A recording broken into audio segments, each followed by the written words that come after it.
हृदयकमलमध्ये राजितं निर्विकल्पं सदसदखिलभेदातीतमेकस्वरूपं प्रकृतिविकृतिशून्यं नित्यमानन्दमूर्तिं विमलपरमहंसं रामकृष्णं भजामः। निरुपममतिसूक्ष्मं निष्प्रपञ्चं निरीहं गगनसदृशमीशं सर्वभूताधिवासं त्रिगुणरहितसच्चिद्ब्रह्मरूपं वरेण्यं विमलपरमहंसं रामकृष्णं भजामः। वितरितुमवतीर्णं ज्ञानभक्तिप्रशान्तिः प्रणयगलितचित्तं सर्वदुःखासहिष्णुं धृतसहजसमाधिं चिन्मयं कोमलाङ्गं विमलपरमहंसं रामकृष्णं भजामः। त्रेतायां रामरूपाय द्वापरे कृष्णमूर्तये कलो पूर्णावताराय दक्षिणामूर्तये श्रीरामकृष्णाय ते नमः। तव कथामृतं तप्तजीवनं कविभिरीडितं कल्मषापहं श्रवणमङ्गलं श्रीमदाततं भुवि गृह्णन्ति ये भूरिदा जना।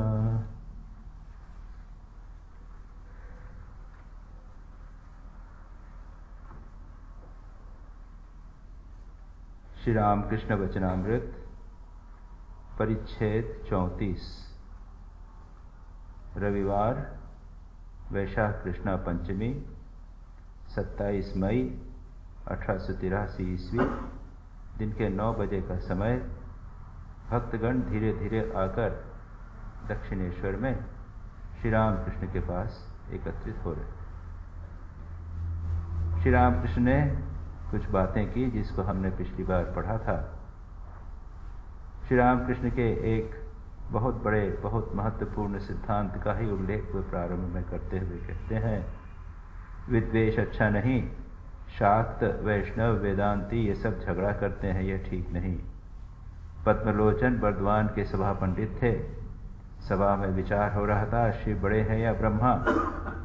पद्मलोचन ने बहुत सुंदर बात कही, मैं नहीं जानता, मुझसे न शिव का परिचय है और न ब्रह्मा का।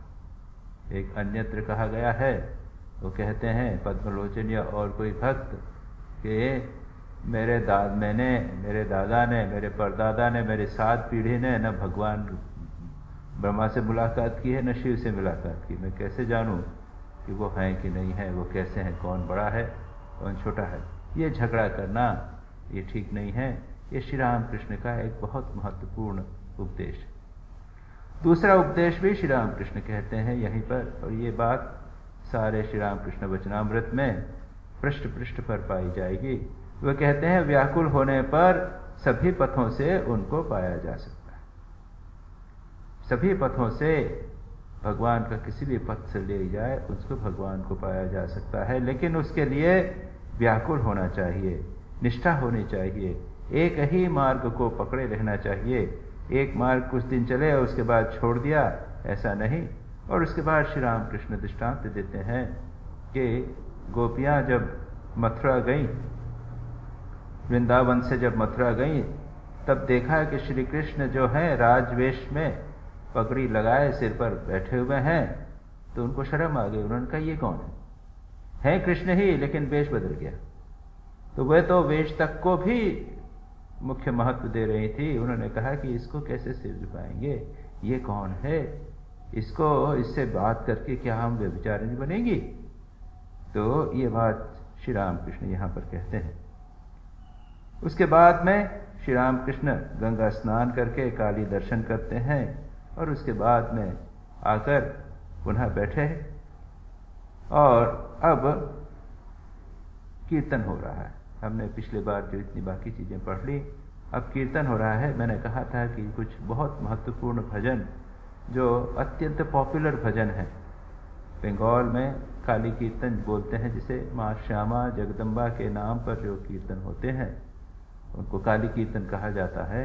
और इनमें ये दो जो गाने यहाँ पर गाए जा रहे हैं वे अत्यंत प्रसिद्ध गाने हैं। जगन माता के नाम कीर्तन के आनंद में श्री राम कृष्ण भाव के आवेश में गीत गा रहे हैं, जिसका भावार्थ यह है, हे महाकाल की मन मोहिनी सदानंदमयी काली। बंगाली का मैं आपको ओरिजिनली बताऊंगा और हिंदी यहाँ पर जो किया है उसका हिंदी भी किया हुआ है। सदानंदमयी काली महाकालेर मन मोहिनी, आपनी नाचो आपनी गाओ आपनी दाओ माँ कल कर ताली। सदानंदमयी काली महाकालेर मन मोहिनी, महाकाल शिवजी के मन को मोहने वाली हो। तुम अपने आनंद में आप ही नाचती हो, आप ही गाती हो, आप ही नाचती हो और आप ही ताली बजाती। आपनी नाचो आपनी गाओ आपनी दाओ माँ ताली। खुद नाचती हो, खुद गाती हो, कुछ ताली बजाती हो। आदि भूते सनातनी शून्य रूपे शशि भाली। आदि भूता, आदि भूत यानी जो जिसका कोई जन्म वो नहीं है, जिसका कोई पिता माता नहीं है, जो आदि जन्म जो है, आदि भूत जो है, अनादि जिसे कह सकते हैं। सनातनी, सनातन यानी जो हमेशा बनी रहे है। शून्य रूपा, शून्य यानी उसके अतिरिक्त और कुछ नहीं। कुछ शून्य के संबंध में व्याख्या जब होती है तो कहते हैं ये जगत जो है ये क्या है, ये शून्य स्वरूप है। एक बौद्धों का एक सिद्धांत है शून्यवाद।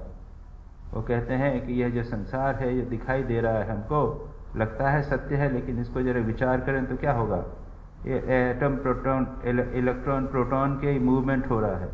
यहाँ पर ये मेरा हाथ जो है वो दिख कैसे रहा है, इसमें बहुत सारी चीज़ें तेजी से चल रही हैं। जैसे दृष्टांत देते हैं कि एक अगरबत्ती जलाइए, उसको जोर से घुमाइए तो क्या होगा, एक गोल चक्र दिखेगा, लेकिन वहाँ चक्र है क्या, वो चक्र नहीं है। वहाँ पर क्या है, चक्र दिख नहीं रहा है, केवल चक्र दिख रहा है लेकिन चक्र है नहीं वहाँ। एक बिंदु मानो तेजी से परिवर्तित हो रहा है। ये संसार में तेजी से परिवर्तन हो रहे हैं और इसी कारण से हमें दिखाई दे रहा है कि वहाँ पर कोई सत्ता है, वो सत्ता कुछ नहीं है। इसी को कहते हैं क्षणिक विज्ञानवाद और शून्यवाद। तो यहाँ पर कहा गया कि वह शून्य रूपा है। सच पूछा जाए तो वो पूर्ण रूपा भी है और शून्य रूपा भी। फिर आगे कहते हैं शशि भाले। अब अभी तक क्या वर्णन किया, माँ जगदम्बा का आदिभूता सनातनी निर्गुण निराकार का वर्णन किया। शून्य भी निराकार हो गया। ये निर्गुण निराकार जब हम कहते हैं तो इसका शून्य का अर्थ हुआ निर्गुण निराकार। एक और तो निर्गुण निराकार हैं और भगवान को, उसी भगवान को, उसी परमात्मा को, उसी चैतन्य सत्ता को शशि भालिका अब साकार रूप हो गया। माँ जगदम्बा का जो मूर्ति है, रूप है, उसमें आप जानते हैं उसके सिर के ऊपर एक अर्धचंद्र लगाया हुआ है। तो उसका मतलब यह है वो उनका रूप आ गया शशि भाले। जिस समय ब्रह्मांड न था उस समय तुझे मुंडमाला कहाँ मिली। बड़ा सुंदर आक्षेप किया जा रहा है। भक्त कहता है कि जिस समय ब्रह्मांड नहीं था, तो ब्रह्मांड नहीं था तब उस समय फिर मुंडमाला कहाँ होगी। मुंडमाला तो जब लोगों को मार डाला तब हुआ। यहां पर दोनों बातों को मिलाने का प्रयत्न किया जा रहा है, निर्गुण निराकार और सगुण साकार। निर्गुण निराकार में माँ जगदम्बा उस समय थी जब ब्रह्मांड नहीं था, उस समय निर्गुण निराकारा थी, उस समय मुंडमाला नहीं हो सकती। उसके बाद मुंडमाला कब बनी, जगत की सृष्टि हुई, संहार किया माँ ने, और संहार के बाद में उन मुंड को लेकर पहन लिया, माला पहन ली, तो यह हुआ साकार। तो निर्गुण निराकार और सगुण साकार का दोनों का सम्मिश्रण यहां बताने का प्रयत्न किया है। यह भारतीय पद्धति है, यह भारतीय फिलोसॉफिकल दार्शनिक दृष्टि से यह भारतीय पद्धति यहां पर बताई जा रही।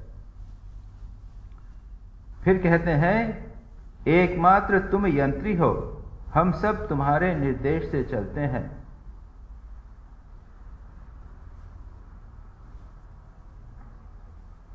सबे मात्र तुम्हें यंत्री, आम्रा तोमार तंत्रे चली, सभी में हो तुम्हें यंत्री, हम तुम्हारे यंत्र खाली। क्या है? तुम्हें यंत्री, यंत्री क्या? कंट्रोलर, ड्राइवर, आप तुम्ही चलाने वाली हो, और हम सब क्या हैं?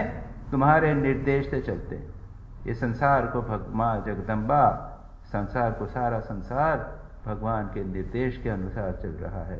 गीता में भगवान कहते हैं यंत्रारूढ़ानि मायया, भगवान स्वयं कहते हैं ईश्वर सर्वभूतानां हृद्देशे अर्जुन तिष्ठति।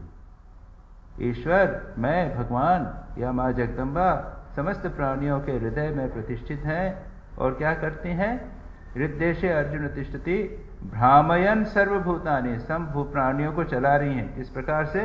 यंत्र रूढ़ानि इव मायया, जिस प्रकार यंत्र पर आरूढ़ करके, जैसे आपने देखा हो ना, खिलौने हैं, इंस्ट्रूमेंट, जो आप जाइए सब जगह, कई बार वो अलग अलग प्रकार की कुड़ियाँ बना ली और वो चल रही हैं।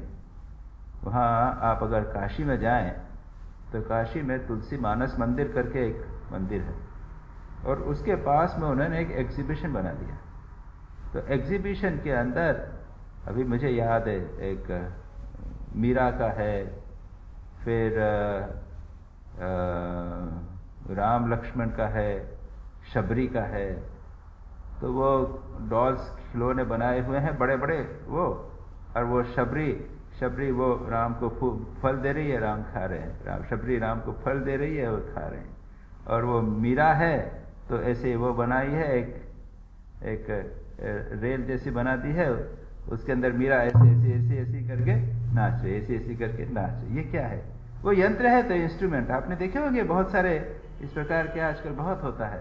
तो कहते हैं कि भगवान, हम लोग जो हैं ये हम यंत्र हैं। भगवान गीता में कहते हैं कि मैं संसार के प्राणियों के भीतर, भगवान प्राणियों के भीतर घूम के उसको यंत्र की तरह चला रहे हैं, और हम समझते हैं कि हम चल रहे हैं। श्री रामकृष्ण दूसरी जगह भी एक जगह कहते हैं, इसमें नहीं है, कि लोके बोले करियामी सकली तुम्हारी इच्छा, इच्छामयी तारा तुम्ही। हे तुम्ही इच्छामयी हो, तुम्ही तारने वाली हो, और तुम्हार कर्म तुम्ही करो माँ। तुम्ही अपना कर्म करती है, लोग बोलते हैं कि मैं कर रही हूँ, लोग बोलते हैं कि हम कर रहे हैं, लेकिन भगवान स्वयं चला रहे हैं, हम समझते हैं कि हम कर रहे हैं। जिस दिन यह पता चल जाए कि भगवान हमारे हृदय में बैठकर सारा कार्य कर रहे हैं, उस दिन समस्या समाप्त हो जाए। जो युधिष्ठिर ने कहा था, दुर्योधन ने कहा था कि त्वया ऋषिकेश ऋषिकेश हृदय स्थितेन यथा करोस्मि तथा यथा नियुक्तोस्मि तथा करो। वो अपने को छल कर रहा है। उसने कहा था जानामि धर्मम जाना न च मे प्रवृत्ति, जानामि अधर्मम न च मे निवृत्ति, त्वया ऋषिकेश हृदय स्थितेन यथा नियुक्तोसि तथा करोमि। मैं धर्म क्या है ये मैं जानता हूं, अधर्म क्या है ये मैं जानता हूं, हम सभी जानते हैं। वो कहता है कि धर्म क्या है मैं जानता हूं, लेकिन मैं करता नहीं, धर्म फॉलो नहीं करता हूं। और अधर्म क्या है मैं जानता हूं, लेकिन उससे निवृत्त नहीं होता। क्यों? मेरा क्या दोष? तुम ही तो मेरे हृदय में बैठ के सब करा रहे हो। ये क्या है? ये छल, ये अपने आप को छलना। श्री राम कृष्ण कहते हैं कि अगर किसी ने ठीक ठीक जान लिया है कि भगवान उसके हृदय में बैठ के उसको चला रहे हैं, तो उससे कभी बुरा काम नहीं होगा, कभी बुरा काम नहीं होगा। यहां पर ये सिद्धांत यहां पर किया गया है कि माँ जगदम्बा या भगवान ही समस्त प्राणियों के भीतर बैठकर उनको चला रहे हैं। एकमात्र में यंत्री हो, हम सब तुम्हारे निर्देश से चलते हैं। निर्देश, भगवान के निर्देश के अनुसार हम सब चलते हैं। तुम जैसा कराती हो वैसा ही करते हैं, जैसा कहलाती हो वैसा कहते हैं। इस भाव को मन में धारना चाहिए। ये अपनी एक प्रकार की एक साधना, ये एक सिद्धांत, फिलोसॉफिकल सिद्धांत, दार्शनिक सिद्धांत है कि भगवान सब कुछ करते हैं, लेकिन इसको जीवन में धारण करने का प्रयत्न करना चाहिए। यानी जब कभी हम कोई कर्म करें तो हमेशा यह सोचें कि भगवान करा रहे। ये इस प्रकार से निरंतर भगवान का स्मरण बनता रहेगा। या फिर जो भी कर्म करने वाले हों उसके पहले मन में यह धारण किया जाए, मन ही मन यह सोचा जाए, कोई एक एक्टिविटी शुरू करने वाले हैं, मैं प्रवचन देने आया, उसके पहले मैंने 2 मिनट ध्यान कर लेना चाहिए। ध्यान करके यह सोचूं कि प्रभु मेरे हृदय में बैठे हुए हैं और वे एक लेक्चर दिला रहे हैं।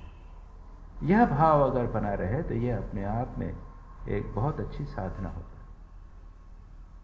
तो यहाँ पर एक फिलोसॉफिकल सिद्धांत, दार्शनिक सिद्धांत दिया है और मैंने संक्षेप में बताने का प्रयत्न किया कि किस प्रकार से इसको हम साधना में परिवर्तित कर सकते हैं।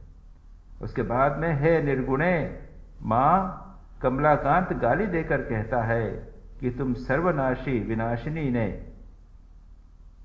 खड्ग धारण करके धर्म और अधर्म दोनों को नष्ट कर दिया। कमलाकांत, अशांत कमलाकांत कहते हैं, अशांत कमलाकांत दिए बोले मां गाला गाली। कमलाकांत, अशांत कमलाकांत वो अपने कहता है, सब जीवन में, भक्त के जीवन में समस्याएं होती हैं। अशांत कमलाकांत कहता है, दिए बोले गाला गाली, यानी गाली देकर कहता है, ए बार सर्वनाशी धरे अशी धर्मा धर्म दुटो खेली। सर्वनाशी, माँ जगदम्बा को सर्वनाशी, माँ का दोनों प्रकार का, तीनों प्रकार का रूप है, निर्गुण, निराकार, सगुण, साकार, और सगुण में भी जगत की सृष्टि, स्थिति और प्रलय करनी। तो जब वो प्रलय करती हैं तब क्या करती हैं? सब कुछ को नाश कर देती हैं। धर्म और अधर्म को दोनों खा गई। इसका मतलब क्या हो?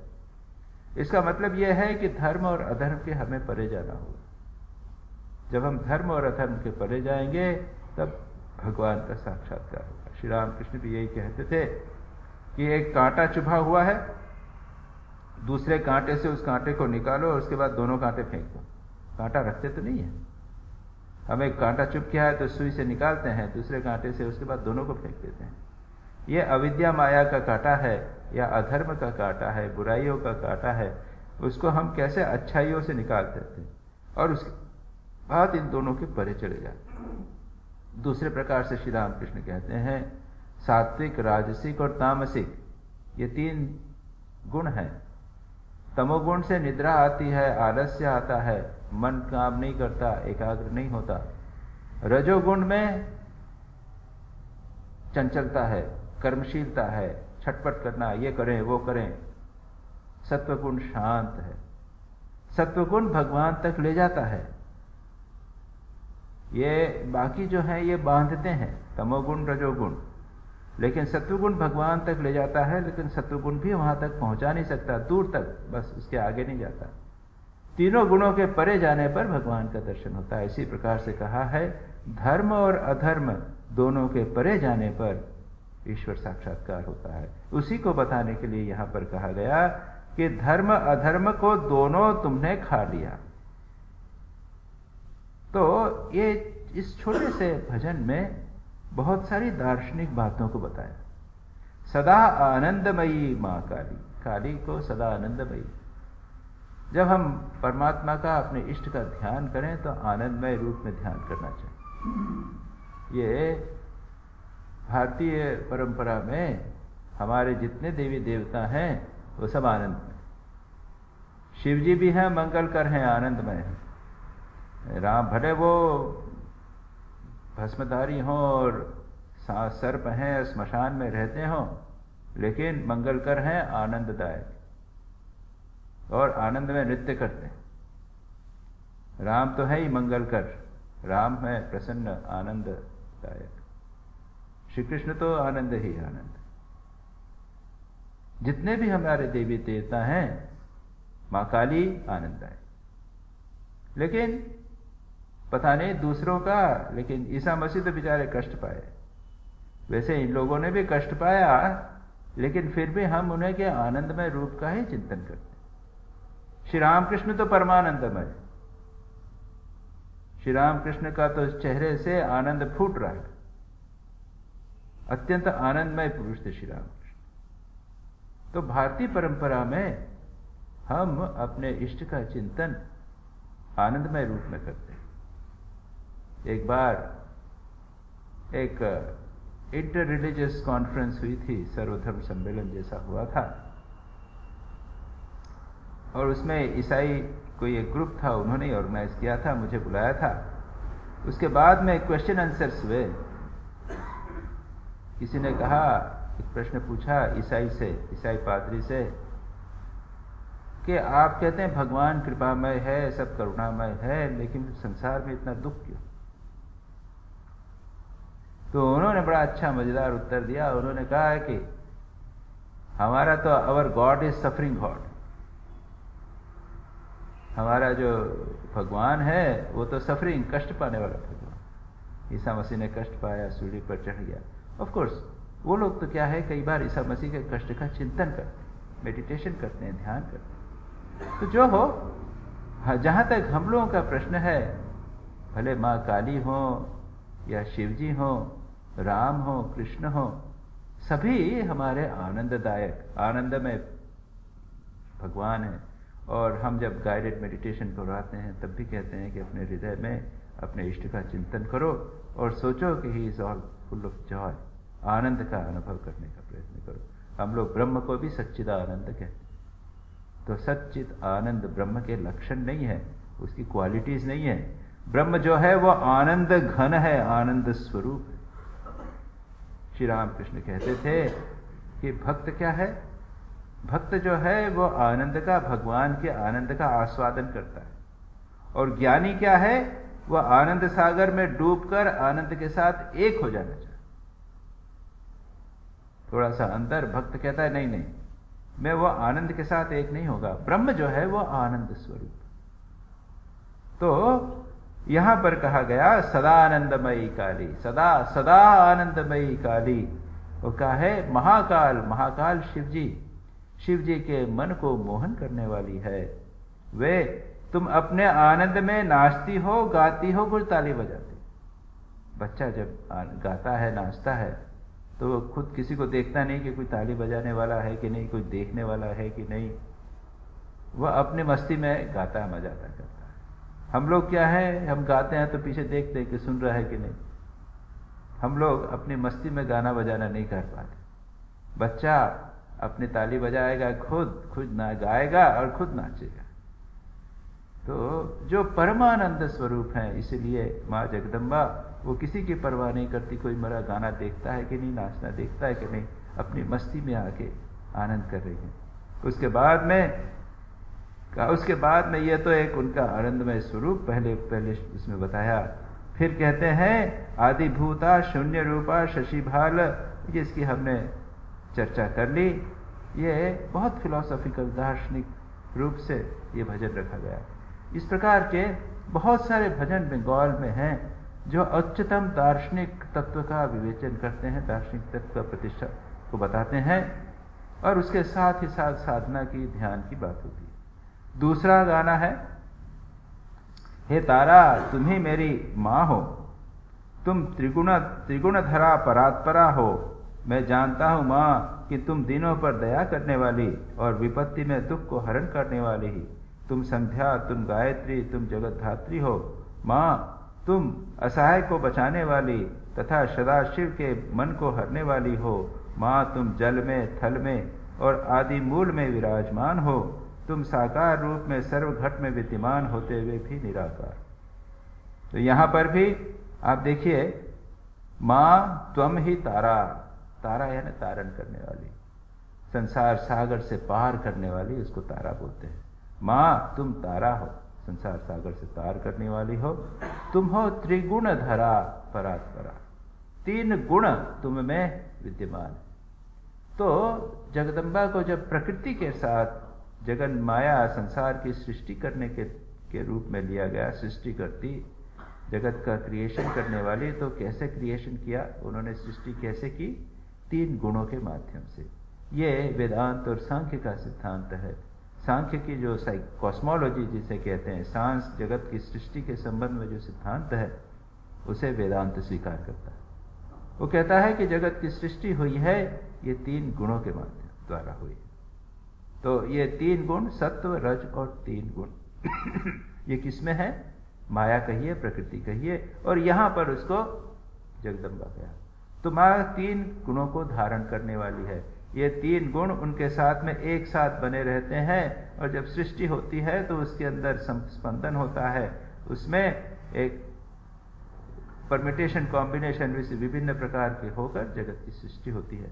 तो कहते हैं कि तुम त्रिगुण धरा हो, परात परा, पर से भी पर। पर कौन है? ब्रह्मा। ब्रह्मा जो है आदि पुरुष, जिसके द्वारा सारे जगत की सृष्टि, उससे भी परे। तो परात परा का अर्थ यह हो गया कि तुम पर ब्रह्म हो। तो जो शाक्त है उनके अनुसार माँ जगदम्बा और ब्रह्म एक। श्री राम कृष्ण कहते थे कि उसको जो माँ जगदम्बा का जो रूप है उसमें आप देखेंगे शिव जी निष्क्रिय पड़े हुए हैं, उसके ऊपर काली बैर विराजमान, और काली के विभिन्न रूप हैं। कहते हैं ये शिव जो है वो मानो निर्गुण निराकार ब्रह्म है, कुछ नहीं कर रहे हैं, स्थिर पड़े हुए जड़ की तरह, शव की तरह। और क्रिया जगत की सृष्टि स्थिति प्रलय कौन है? काली कर रही। उसके बेसिस के ऊपर सारी काली सृष्टि कर रहे तो यही कहा। उसके बाद में कहते हैं ये तो हुआ त्रिगुण धरा परात परा। यह हुआ फिलोसॉफिकल दार्शनिक दृष्टि से सिद्धांत कि मां जगदम्बा 3 गुणों को धारण करने वाली, पर के भी पर, समस्त जगत की सृष्टि में ब्रह्मा से भी ऊपर आगे। फिर भक्त कहता है तारा, मां तुम तारण करने वाली हो। आमी जानी गो मां दीन दयामयी, तुम्हें दुर्ग में ते दुख हरा। तुम मां, मैं जानता हूं कि तुम दीनों पर दया करने वाली। अब भगवान भक्त जो है मां के सगुण रूप पर आ जाता है, जो अपना संबंध है मां के साथ, भगवान के साथ में, उसको वो याद करता है, मां को याद करवाता है। श्री राम कृष्ण कहते थे भगवान को आप किसी भी प्रकार से पुकार सकते हो। वैष्णवों में 5 प्रकार के भावों का वर्णन है, शांत भाव, दास्य भाव, सख्य भाव, वात्सल्य भाव और मधुर भाव। और शाक्तों ने एक और भाव दिया है, वो है अपत्य भाव। स्वयं को भगवान को या तो पिता समझना या माता समझना, मुख्य रूप से माता समझना, और स्वयं को संतान समझना। यह भाव श्री रामकृष्ण ने विशेष रूप से उस पर जोर दिया। आज के युग के लिए उन्होंने कहा ये माँ भाव बड़ा पवित्र है, बड़ा अच्छा है।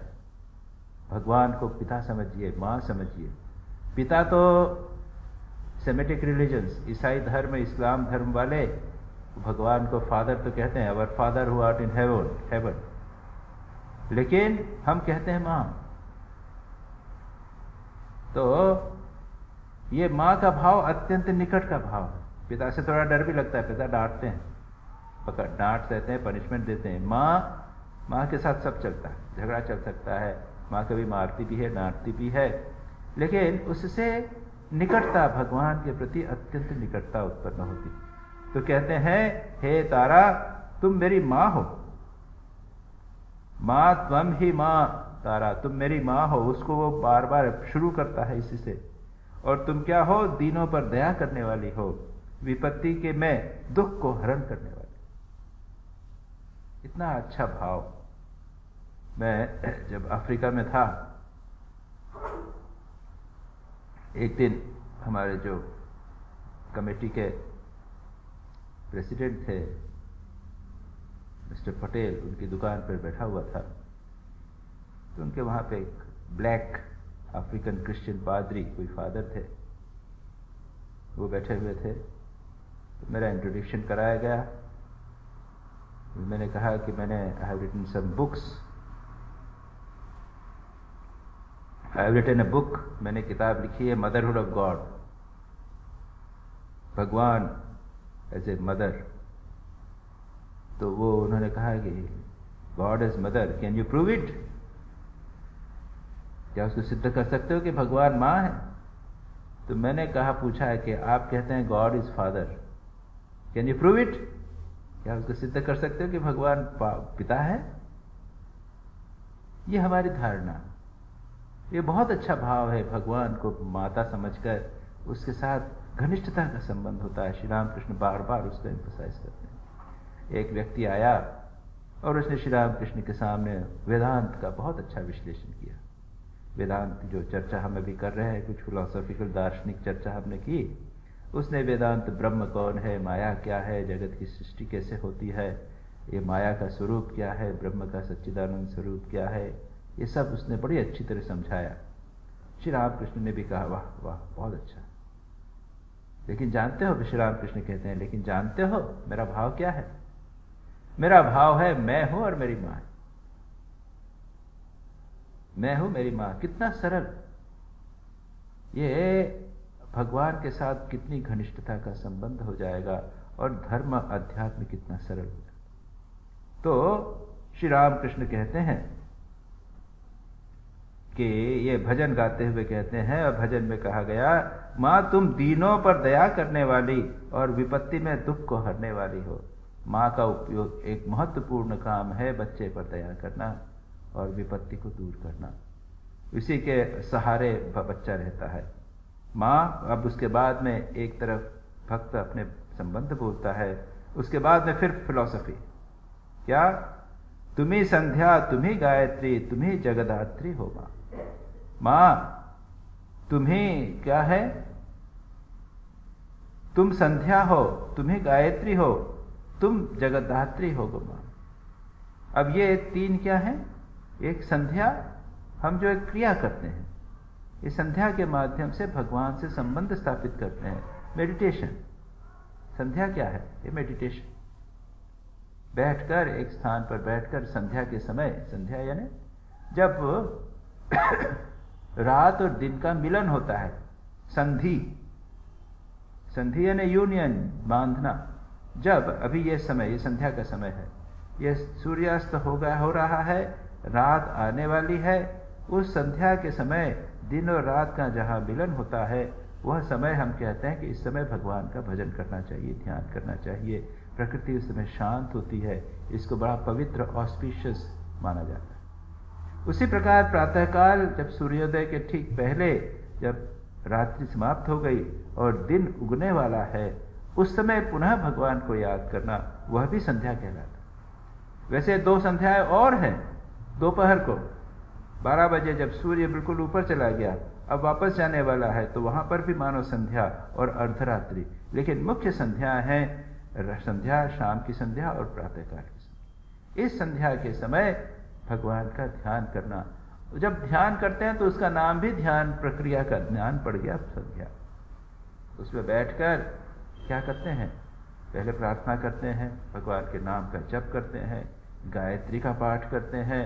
एक क्रिया, सारी क्रिया बताई जाती है। जो व्यक्ति यज्ञोपवीत होता है, उसके बाद कहते हैं तुमको संध्या करनी पड़ेगी, संध्या गायत्री का जप उस समय करना पड़ेगा। तो यह साधना का एक बहुत महत्वपूर्ण अंग है, इसीलिए उसका नाम पड़ गया संध्या। कहते हैं यह संध्या क्रिया भी मां जगदम्बा है। गायत्री जो मंत्र है वह भी भगवान मां है, जो क्रिया है वह भी मंत्र है, मां है, जो गायत्री है वह भी भगवान है, मां जगदम्बा है। और जिसका पूजा की जा रही है, जगद्धात्री की पूजा की जा रही है, वह भी भगवान मां है। साधक, साधन, साध्य सब मां जगदम्बा। ये यहां पर बड़ा सुंदर ढंग से, फिलोसॉफिकल ढंग से बताया गया है। मां, फिर कहते हैं तुम्हें संध्या तुम्हें गायत्री तुम्हें जगद्धात्री, अकूलेर त्राण करती सदा शिवेर मनोहरा।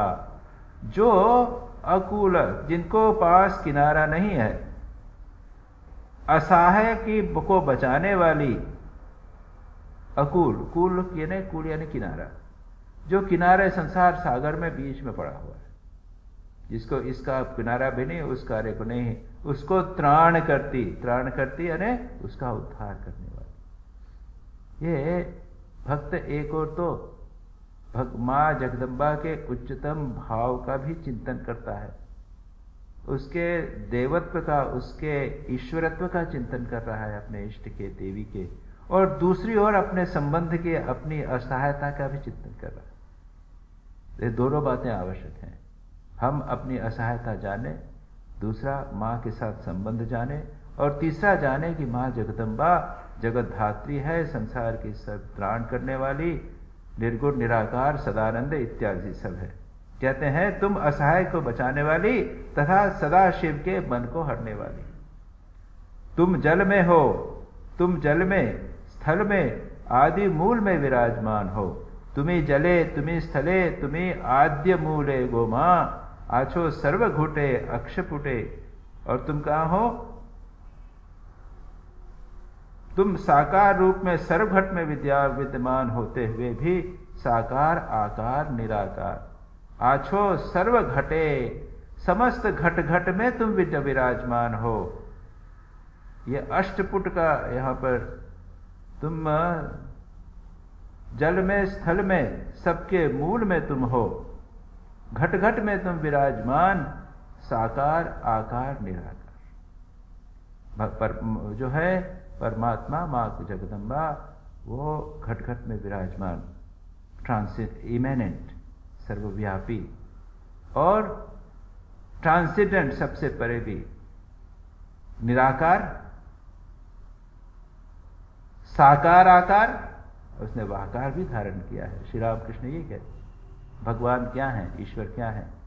वे साकार भी है, निराकार भी हैं, और भी क्या हैं? कुछ भी नहीं कह सकते, उसकी इति नहीं की जाती। साकार आकार निराकार सबकी उनकी इति नहीं की जा सकती। इस प्रकार से बड़े सुंदर ढंग से यहाँ पर, ये मैंने इसीलिए कहा कि ये दो भजन बहुत प्रसिद्ध हैं, हम लोग कई बार गाया करते थे नियमित रूप से। हम लोग यहाँ पे तो खैर नहीं है कल्चर, बनारस में इसको हम बहुत गाया करते थे दोनों भजन को। ये निराकार, इसमें इसका सारा वर्णन यहाँ पर दोनों में किया गया। श्री रामकृष्ण ने माँ के और भी कुछ गीत गाए। फिर भक्त उसमें कह रहे हैं संसारियों के लिए केवल दुख की बात ठीक नहीं, आनंद चाहिए। अरे दुख तो लगा ही हुआ है, कौन संसार में ऐसा है जिसके जीवन में दुख नहीं? जो स्लम वाले हैं, झग्गी झोपड़ी में रहते हैं, उनको भी दुख है, और जो बड़े बड़े मकानों में रहते हैं, पहले से जैसे मकानों में आजकल रहते हैं, उनको भी दुख है, और वो शायद अधिक दुख होगा, मानसिक दुख अधिक होता है। जो स्लम में है, झग्गी झोपड़ी में हम जाते हैं तो वो धूले में बच्चे खेलते रहते हैं, आनंद करते रहते हैं। स्त्रियां माताएं भी आनंद करती रहती, थोड़ा सा करता ही रहती। सब लोग अपनी परिस्थिति में एडजस्ट होकर आनंद करते हैं। हम लोगों का स्वभाव आनंद का है, और किसी न किसी प्रकार से हम उसको व्यक्त करते हैं, विषय में हो या कहीं पे है। वहां पे भी झग्गी झोपड़ी में उत्सव तो होते हैं, दुर्गा पूजा होगी या रामनवमी होगी या कोई न कोई उत्सव जरूर होगा। उस समय सब अपने अच्छे अच्छे कपड़े पहन के आएंगे। दशहरा कहिए, जो भी यहाँ पर हो गए, दिवाली, दशहरा, उत्सव ये होते रहते हैं। सभी आनंद चाहते हैं, आनंद मनाते हैं। श्री रामकृष्ण कहते हैं संसारियों के सामने केवल दुख की बात ठीक नहीं। ये श्री रामकृष्ण का एक अद्भुत संदेश। जहां हम दुख की बात करते हैं, वो ईसाई लोग सब दुख दुख की बात करते हैं। और जब यूं भी देखा जाए तो राम के जीवन में दुख था, कृष्ण के जीवन में दुख था। श्री रामकृष्ण को गले का कैंसर हुआ था, माँ शारदा का जीवन कितना कष्ट में बीता, स्वामी विवेकानंद का जीवन कितना कष्ट में बीता। अगर बार बार कष्ट की बात किए जाए ना, तो ये ठीक है कि हमें जीवन में जब कष्ट आवे तो उसको धैर्यपूर्वक सहन करना चाहिए। यह बताने के लिए हम बताते हैं कि देखो तुम ही कष्ट नहीं भोगे हो, संसार के सभी यहाँ तक अवतारों को भी कष्ट हुआ। ये बात तो ठीक है, लेकिन हमेशा दुख की बात करना ये ठीक नहीं, आनंद करना। कहते हैं संसारियों के सामने केवल दुख की बात ठीक नहीं, आनंद चाहिए। जिनको अन्न का अभाव है वे 2 दिन भी उपवास कर सकते हैं, परंतु खाने में थोड़ा विलंब होने पर जिन्हें दुख होता है, उनके सामने केवल रोने की बातें, दुख की बात करना ठीक नहीं। श्री रामकृष्ण कहते हैं थोड़ा आनंद भी चाहिए, आनंद की बात करिए। वैष्णव चरण कहता था केवल पाप पाप, यह सब क्या है, आनंद करो। हमेशा यह सोचना कि हम पापी हैं, ये क्रिश्चियंस का जो है ना सिनर का भाव, सिनर। स्वामी विवेकानंद भी पसंद नहीं करते थे, उन्होंने अमेरिका में जाकर अपने प्रवचन में कहा, सिनर्स अमृत के पुत्र हो, यार चिल्ड्रन ऑफ इमॉर्टलिटी। मानव जो है वह अमरत्व की संतान है। ही वॉज शुण्वन से वृत्वे शुण्वन्तु विश्वे अमृतस्य पुत्र। हमारे उपनिषद में श्वेताश्वतर उपनिषद में कहा गया है कि अमृत के पुत्रों सुनो, हम अमृत के पुत्र हैं। हमारा सच्चिदानंद हमारा स्वरूप है, परमात्मा हमारे सच्चिदानंद स्वरूप है, जो अमरत्व स्वरूप है, उसके हम पुत्र हैं। हम अपने आप को पापी क्यों कहें? स्वामी विवेकानंद जी कहते थे, अमृतस्य पुत्र शुण्वन्तु, सुनो, और जो देवताओं के राज्य में रहते हैं वे भी सुनो, मैंने उस परम तत्व को जाना है, वेदाहमेतम पुरुषम महांतम इत्यादि इत्यादि। तो स्वामी विवेकानंद ने अमेरिकन वादियों को अमृत के पुत्र कहा। सिनर्स, आपको पापी कहना यह तो विधर्मिता है, ब्लास्फेमी है, धर्म के विरुद्ध बात है, ऐसा नहीं करना चाहिए। तो यहां पर वैष्णव चरण भी ये कहता है, केवल पाप पाप पाप, ये नहीं। अरे भाई, पाप हुआ तो हुआ, अब नहीं करूंगा, छोड़ो। उसको सिर के ऊपर बोझा लेकर रखना ये ठीक नहीं। पाप का पाप पाप चिंतन करते करते पापी हो जाता है। श्री रामकृष्ण कहा करते थे। गिरीश चंद्र घोष ने कहा कि मैं महापापी हूं, और कि सचमुच थे भी वो। सभी कहते हैं ऐसा कोई पाप नहीं जैसे मैंने नहीं किया। शराब इतनी पी के अगर एक के ऊपर रखी जाए तो माउंट एवरेस्ट तक पहुंचे। ऐसे पापी श्री रामकृष्ण कहते हैं नहीं नहीं, पाप पाप नहीं बोलना, अपने को अमृत का पुत्र सोचो, सच्चिदानंद स्वरूप हो। ऐसा सोचने से वो भाव आ जाता है। तो वैष्णव चरण भी कहते हैं, केवल पाप पाप पाप। ये वैष्णव चरण एक महान पंडित थे, श्री रामकृष्ण के पास आते थे, श्री रामकृष्ण उसको कोट करते। देखेंगे आप, श्री रामकृष्ण कई स्थानों पर कहते हैं, वैष्णव चरण ऐसा कहता था, न्यांगटा ने तोतापुरी ने ये कहा है, भैरवी ब्राह्मणी ये कहती थी इत्यादि। श्री रामकृष्ण जब भी जिसकी बात कहते थे तो उसको कोट करते थे, कहते थे कि उन लोगों ने कहा है। स्वयं उसको क्रेडिट नहीं लेते थे। उसको हम जब किसी दूसरे का कहते हैं तो वो ऑथेंटिक हो जाता है ना, उसको अधिकृत हो जाता है, उसके अंदर थोड़ा जोर आ जाता है। उसके बाद ये बात हो गई, श्री रामकृष्ण ने वैष्णव चरण की बात कही, कह रहे आनंद करो। धर्म का एक महत्वपूर्ण अंग होना चाहिए आनंद। क्या?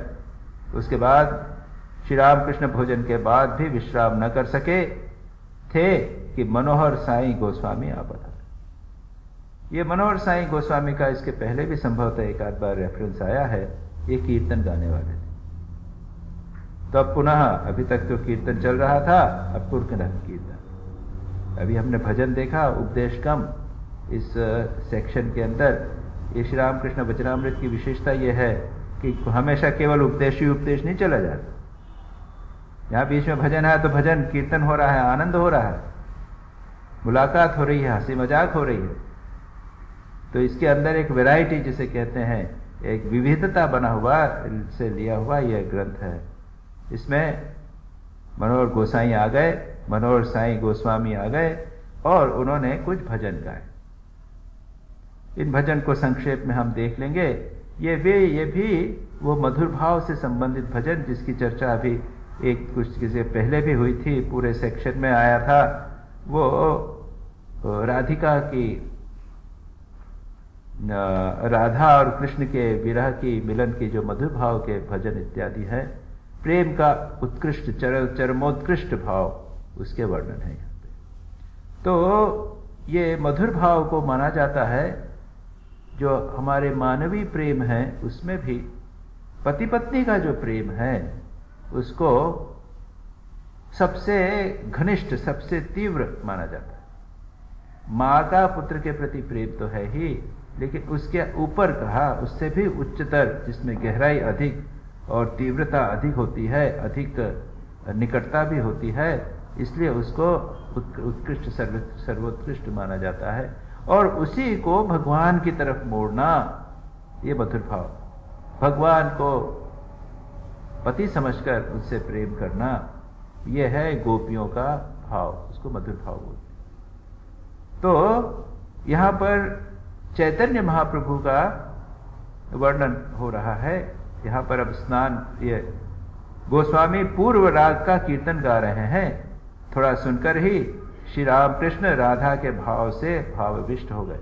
अब ये जो कुछ बातें हैं, टेक्निकल बातें हैं, पूर्व राग इत्यादि जो बातें हैं, ये मधुर भाव की बहुत टेक्निकल बातें। ये एक तो हमारे लिए इतनी उपयोगी नहीं जब तक कोई आदमी केवल मधुर भाव की उपासना करता हो, और दूसरा यह है कि जब तक उसका उपयोगी नहीं, उसको विस्तार में जाने का कोई प्रश्न भी नहीं होता। संभवतः यह होगा कि भगवान से मिलन के पूर्व का जो पक्ष है, जब पूर्व पहले भगवान के प्रति आकर्षण है, उसको वर्णन करने को हम पूर्व राग कहा गया। उसके बाद में आगे लिखते हैं, पहले ही गौर चंद्रिका कीर्तन। गौर चंद्रिका, गौरांग महाप्रभु चैतन्य महाप्रभु जो बंगाल में के प्रसिद्ध संत हो गए हैं, और वो मधुर भाव के साधक थे। वो श्री कृष्ण के प्रति जिस प्रकार राधा का भाव होता था, उससे उन्होंने साधक किया। उच्च कोटि, अत्यंत उच्च कोटि के साधक थे। वो कहते हैं, पहले गौर चंद्रिका का कीर्तन, हथेली पर हाथ, चिंतित गोरा आज क्यों चिंतित है, संभवतः राधा के भाव में भावित हुए। गोरा यानी गौरांग महाप्रभु। गौरांग महाप्रभु चिंतित होकर हाथ पर हाथ रखकर, हथेली पर हाथ रखकर बैठे हुए हैं, उदास बैठे हुए हैं। क्या हुआ? संभवतः उनको राधा का भाव हुआ, अपने को राधा समझ लिया, और अब राधा समझकर श्री कृष्ण से मिलन के लिए दुखी हो रहे, चिंतित हो रहे हैं कि श्री कृष्ण से मिलन कैसे होगा।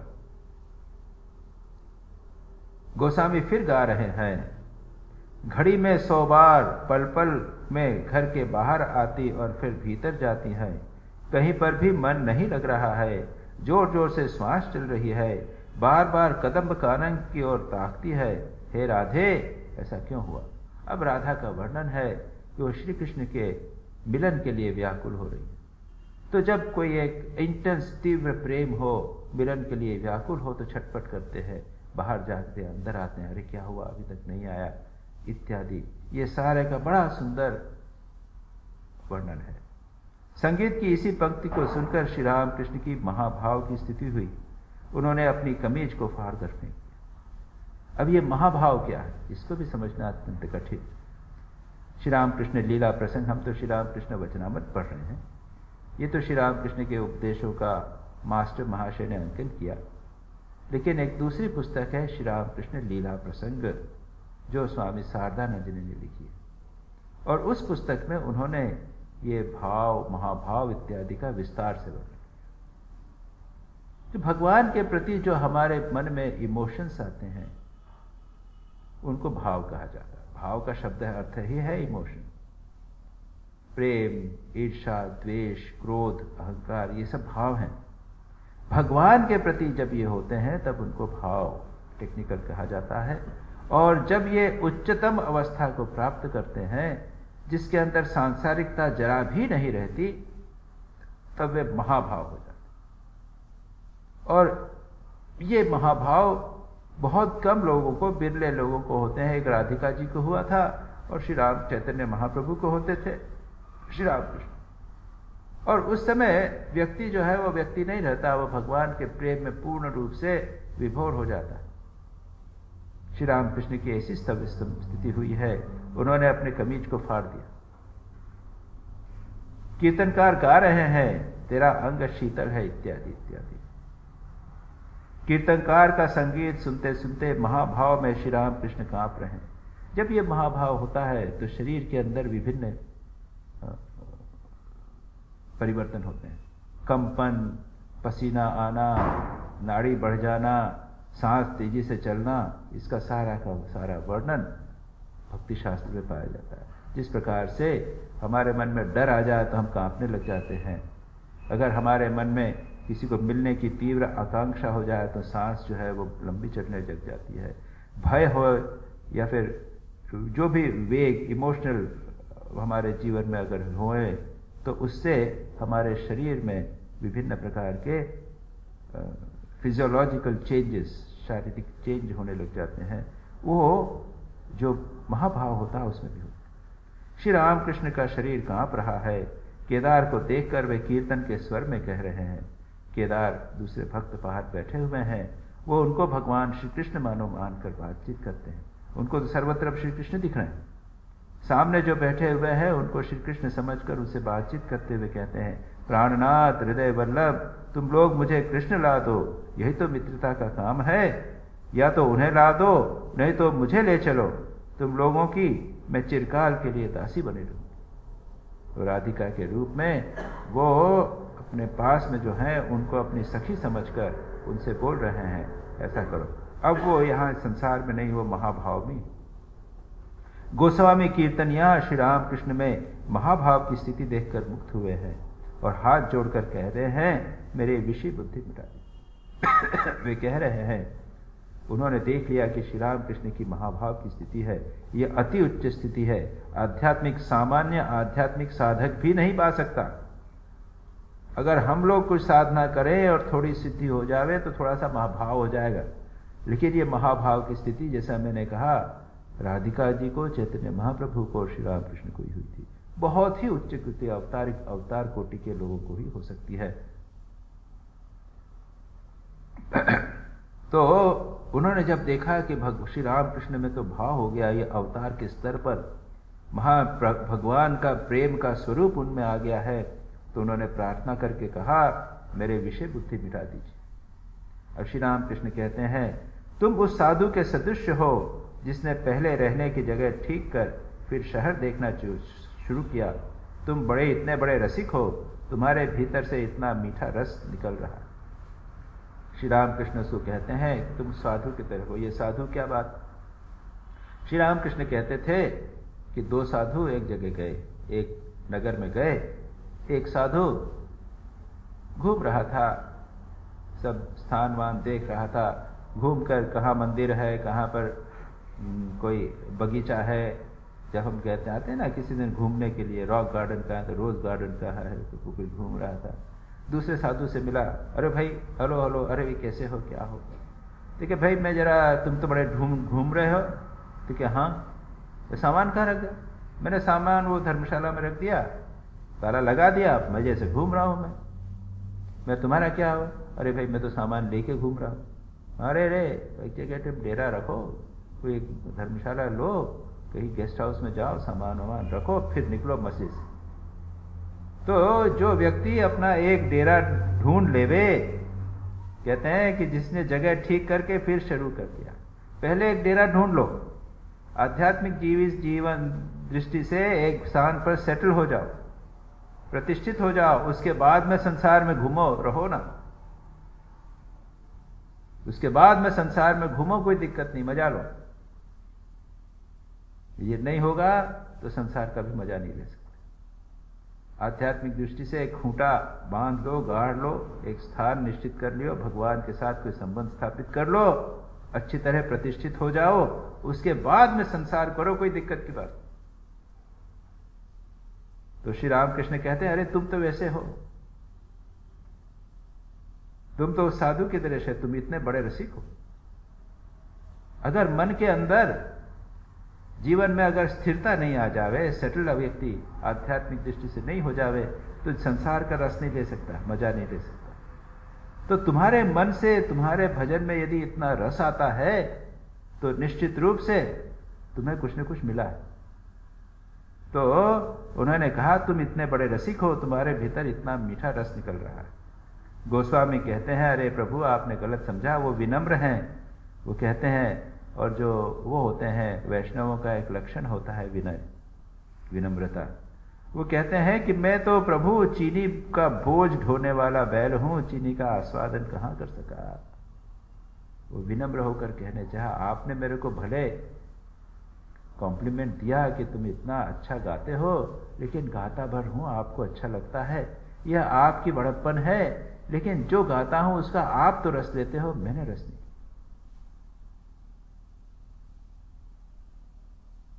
कहते हैं ना,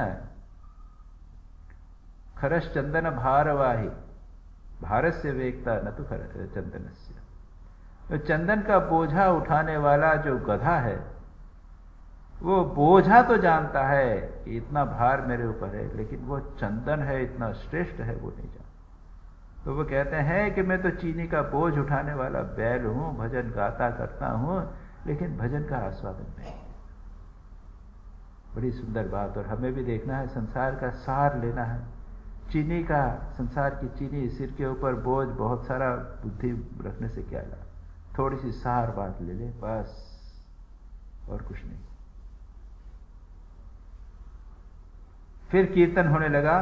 कीर्तनकार श्रीमती राधा की अवस्था का वर्णन कर रहे हैं। कोकिल कुल कुर्वंती कलनादम, कोकिल का कलनाद श्रीमती को वज्र ध्वनि जैसा लग रहा है, इसलिए वे जैमिनी का उच्चारण कर रही हैं और कह रहे हैं, सखी कृष्ण के विरह में यह प्राण नहीं रहेगा, इस देह को तमाल वृक्ष की शाखा पर रख देना।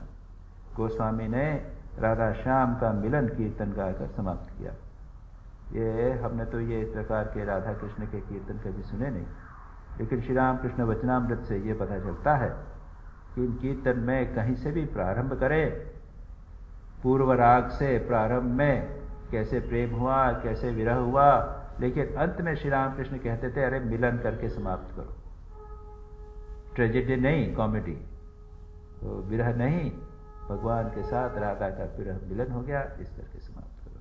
तो ये छोटा सा चैप्टर था, ये समाप्त हुआ। अगली बार हम अगला चैप्टर देखेंगे। निरंजनम नित्यमनंतरूपम भक्तानुकंपादृतविग्रहं वै ईशावतारं परमेशमिड्यम्